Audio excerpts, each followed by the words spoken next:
Baik, disinilah kita bisa lihat hikmah mengapa cerai itu Allah letakkan di tangan suami, bukan di tangan istri. Karena begini jamaah, ketika manusia menghadapi sesuatu, ada 3 pertimbangan yang akan dia gunakan.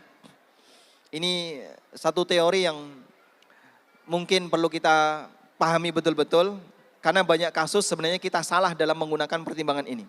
Saya ulang ya. Ketika manusia menghadapi sesuatu, ada 3 pertimbangan yang akan dia gunakan. 1, pertimbangan hawa nafsu. 2, pertimbangan perasaan. 3, pertimbangan akal. Baik. Para ulama menyebutkan, wan nafsu ta'muru bil amta'. Hawa nafsu selalu memerintahkan, nyuruh orang untuk mengambil mana yang paling enak. Ambil yang paling enak. Yang paling sesuai dengan kepentingan kamu, yang paling nyaman bagi kamu, itu hawa nafsu.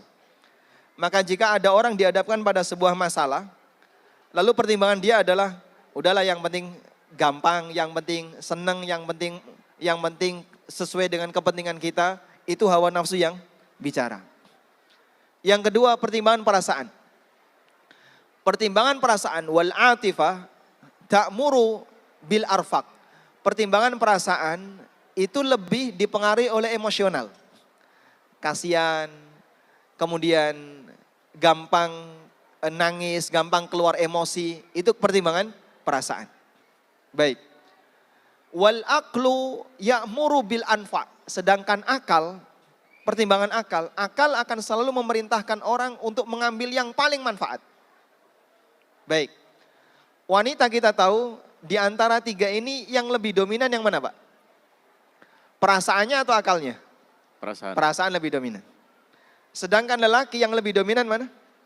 Akal. Akal. Allah Subhanahu wa taala jadikan lelaki sebagai pemegang kuasa dalam masalah perceraian. Baik. Saya kasih contoh seperti ini. Kalau ada orang dihadapkan pada aturan warisan, cara bagi waris yang benar kayak gini. Karena hawa nafsunya bicara, maka dia merasa, saya tidak mau kalau cuma dikasih sekian. Saya harusnya dapat lebih banyak, pokoknya saya harus dikasih sekian. Karena dia pengen untung lebih besar. Itu hawa nafsunya yang bicara. Ada orang misalnya diajak belajar tentang masalah muamalah. Kemudian dia diberitahu, ini nggak boleh, ini dilarang, ini haram dan seterusnya. Hawa nafsunya bicara, oh enggak, ini susah ini. Dah jangan bikin susah kalau orang bisnisnya yang gampang-gampang saja. Ini hawa nafsu yang bicara. Contoh perasaan yang bicara. Ada pembagian waris misalnya laki dan perempuan. Kaidahnya 2:1. Lalu ada yang berkomentar, itu kasihan yang perempuan. Masa dia nggak kerja dikasih lebih sedikit. Sementara yang laki-laki kerja dapat lebih banyak. Seharusnya disamakan, bahkan kalau bisa yang perempuan lebih banyak. Karena dia nggak kerja. Apa ini? Perasaan yang berbicara. Sudah? Dalam rumah tangga, perasaan itu sangat dominan. Bahkan mohon maaf, kadang mertua ikut campur, nambahi perasaan. Maka logikanya hilang, ketutup dengan perasaan. Tapi seorang lelaki mikirnya panjang. Ini kalau bercerai, nanti bagaimana masa depan anak-anak, pendidikan anak-anak, kemudian nanti bagaimana hubungan keluarga kita, dan seterusnya. Disitulah akal lebih bisa mempertimbangkan mana yang paling manfaat. Makanya jamaah, jika terjadi seperti ini, kalau kemudian posisi lelaki ikut-ikutan pakai perasaannya, maka akalnya hilang semuanya. Si wanita akalnya sudah nggak dipakai karena mengedepankan perasaan, si lelaki juga ikut-ikutan pakai perasaan. Karena itu Islam mengajarkan bagi para lelaki, apabila ada punya masalah dengan istrinya, maka Al-Quran mengajarkan urutan apa saja. Coba dilihat ini. Pertama apa? Fa'idhuhunna. Kasih nasihat. Kalau dikasih nasihat gak bisa, mental, tahapan berikutnya apa? Wahjuruhunna fil madaji. Tidurnya terpisah. Gak diajak omong. Diboikot. Kalau tetap gak bisa, pilihan yang terakhir apa? Wadribuhunna dikasih pukulan tapi pukulan untuk pendidikan. Sehingga tahapan ini dilakukan karena posisi lelaki tujuannya adalah memberikan pendidikan bagi istrinya.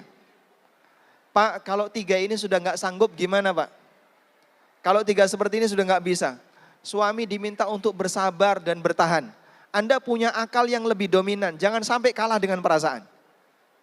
Ada salah satu dokter yang mengajar di Masjid Nabawi, Dr. Anis Thohir, hafizahullah ta'ala, beliau menyampaikan, ya ma'syar rijal, wahai para suami, bersabarlah kalian terhadap kekurangan istri kalian dan jangan ceraikan mereka kecuali karena 3 alasan. 1, karena tidak bisa menjaga kehormatan. 2, karena enggak sholat. 3, karena akidahnya rusak. Kalau istri sudah main dukun atau dia mengikuti aliran yang menyimpang, nah baru silahkan itu jadi pertimbangan besar. Selama masih di alasan-alasan yang lain, sebaiknya tahan diri, jangan sampai mengeluarkan kalimat cerai dan talak.